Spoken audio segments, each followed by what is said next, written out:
Jatewale reveals that the BJP High Command had initially decided that Devendra Fadnavis should take over as CM, but noted that Eknath Shinde was unhappy with this decision. He also suggested that Shinde should take a step back, just as Fadnavis had worked under Shinde's leadership earlier.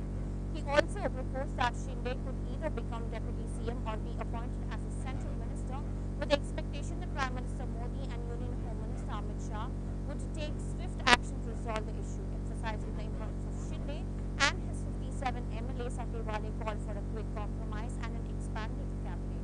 He also requested that his party be given a ministerial post in the new cabinet, a demand he had previously made to Fadnavis. संविधान दिन जो है, संविधान दिन तो मतलब अपने देश के लिए बहुत बड़ा इम्पोर्टेंट है। Indian democracy is the best democracy in the world. इसी तरह की चर्चा होती है और माननीय नरेंद्र मोदी जी प्रधानमंत्री बनने के बाद 2014 से मतलब ये दिन शुरू किया है और डॉक्टर बाबा साहब अम्बेडकर जी का संविधान में बहुत बड़ा योगदान रहा है। डॉक्टर बाबा साहब अम्बेडकर संविधान के शिल्पकार रहे हैं। डॉक्टर राजेंद्र प्रसाद, पंडित जवाहरलाल नेहरू और बाकी के संविधान सभा के सभी लोग उसमें थे ही थे। तो संविधान ने जो सामाजिक न्याय की जो भूमिका रखी है, उस सामाजिक न्याय हर आदमी को मिलना चाहिए। उसके लिए हम सब लोगों ने प्रयत्न करना चाहिए। सामाजिक न्याय के साथ साथ आर्थिक न्याय भी आवश्यक है और अपनी इंडिया की यूनिटी जो है, यूनाइटेड इंडिया, अखंड भारत की संकल्पना अपने संविधान में है। चाहे वो हिंदू हो, मुसलमान हो, दलित हो, आदिवासी हो, सिख हो, ईसाई हो, बुद्धिस्ट हो, जैन हो, सभी धर्म, सभी जाति के लोगों ने एक साथ रहना है और देश को मजबूत करना है। यही संविधान का मुख्य उद्देश्य है और हर साल मतलब एक दिन मनाया जाता है पूरे देश भर में और पार्लियामेंट में भी।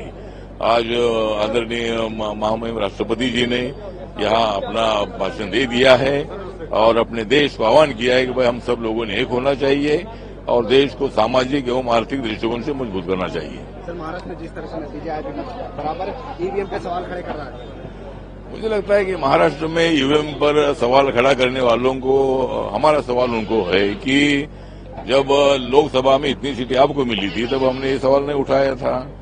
जब जब आपकी सरकार जहाँ आती है वहां तो मतलब मशीन अस्थिर रहती है, या हमको ज्यादा सीटें मिलती है वहां मतलब मशीन खराब होती है। ये तो मतलब डेमोक्रेसी को खतरा पैदा करने की भूमिका इनकी है। अगर डेमोक्रेसी मानते हैं तो मैंडेट मानना ही चाहिए। और ये मशीन खराब थी, जब लोकसभा में हमने बोले थे कि भाई ये मशीन खराब है, ये मशीन ठीक है, ऐसे हम बोले थे। और इसीलिए मुझे लगता है कि महाराष्ट्र में हमें बहुत बड़ी जीत मिली है, हैट्रिक मिली है और महाराष्ट्र का विवाद जो है जल्द खत्म होना चाहिए। माननीय एकनाथ शिंदे साहब ने 2.5 साल में बहुत अच्छा काम किया है मुख्यमंत्री के रूप पर और अभी मतलब उन्होंने अच्छी सीटें चुनकर लाई है। 57 सीटें मतलब उन्होंने चुनकर लाई है और बीजेपी की 132 सीटें चुनकर आई है। तो अभी बीजेपी का मानना यह है कि भाई 2.5 साल एकनाथ शिंदे जी